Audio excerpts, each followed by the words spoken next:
If I listen to your new album, there's one question that still comes into my mind. Is this the happiest period of your life? It's one of the best periods of my life so far. Yeah. It's been good for many years now when it comes to my relationship with my husband. That's been a rock from the beginning. But musically, it has shifted so much that I'm very excited about a new path that I'm choosing to go down as a writer that is so different from my past. So I think that's what I'm really excited about. Yeah. And when did you decide to take this new path? Well, after the record My California, which was a really dark record for me in terms of lyrics, I felt kind of like I'd been writing about addiction and internal demons and self-disappointment and stuff like that, anger, for so many years, and I was struggling with that, so I was writing about that. And then after that record, I felt like I was done. I didn't have anything else to really say about that. And I was kind of annoyed with my own voice and the way I played, and I just felt like I was in a box, like a safe box, and I didn't know where else to go. When did you have this feeling? Right after My California record. Right after. Yeah. So not during recording. No. But during the writing for that record was just an incredible experience, and it was very cathartic. And then we recorded it very fast, and I went out and promoted it.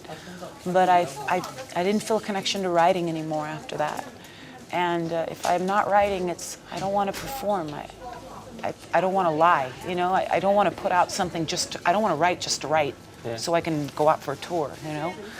And so I was at a crossroads of like, I don't know if I'm going to do this anymore. And I'd done it my whole life and I've loved it my whole life. But I was like, I don't think I have anything else to say. And right when I was about to just say, forget it, I'm done. It must have been hard to have this feeling. Scary, really scary, and made me angry. Because I was like, how can this be? You know, I thought it was going to get deeper as I got older. And then I realized you have to be willing to get outside your comfort zone. You can't stay in a safe place anymore. And you're done talking about these subjects. Maybe it will come up again in the future, but you have to try and challenge yourself. This is what I'm saying to myself. You have to challenge yourself on a new type of music, a new way of writing. Or you should just maybe quit for a while, take 5 years off, or just never do it again. Yeah. And I wasn't comfortable with that, but I didn't know what else to do. And then out of the blue, Joe Bonamassa asked me to make a record with him. And it was a record called Don't Explain, of covers. Why did he ask you? He was a fan of a record I did called 37 Days. And he came to some shows, but I never got a chance to meet him at the shows. But he said to my husband he wanted to make a record with me. And then I bumped into him here at this same place, right here. Okay. And he said, I really do want to make a record with you. And I said, well, I want to make a record with you too.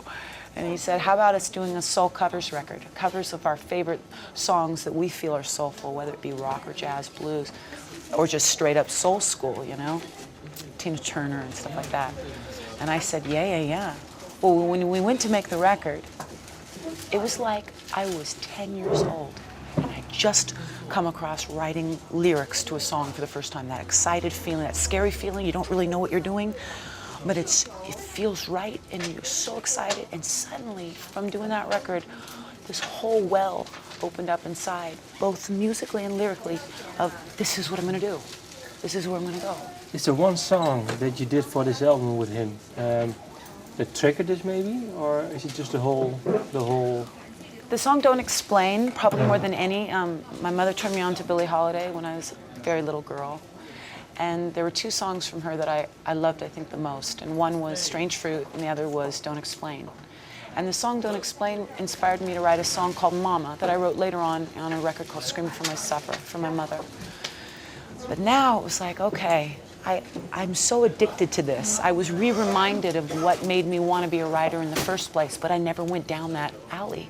I wrote about other things. You were saying re-reminded. What was it? I was re-reminded of why I wanted to start writing and singing in the first place. And what was it? Why? Well, first it was classical music, and I was only writing music. There was no lyrics, no singing.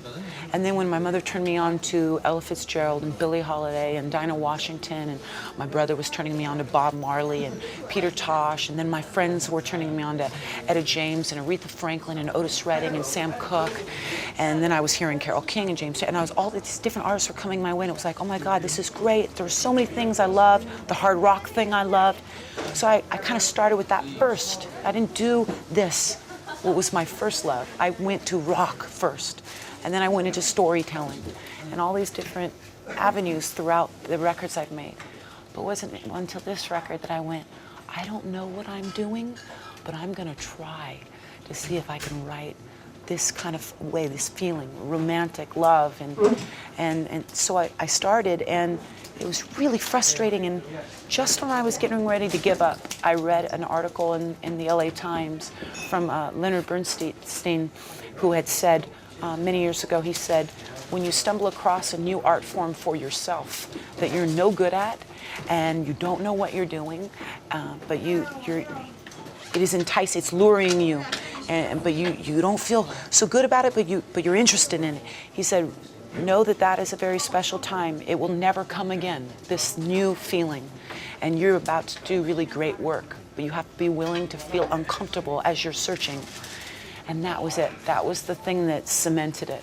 Between Joe Bonamassa and Leonard Bernstein and the songs that we did, it shifted a whole new thing, and it just made me feel young again and alive again. And suddenly all these different stories that I'd never even thought to tell started coming up.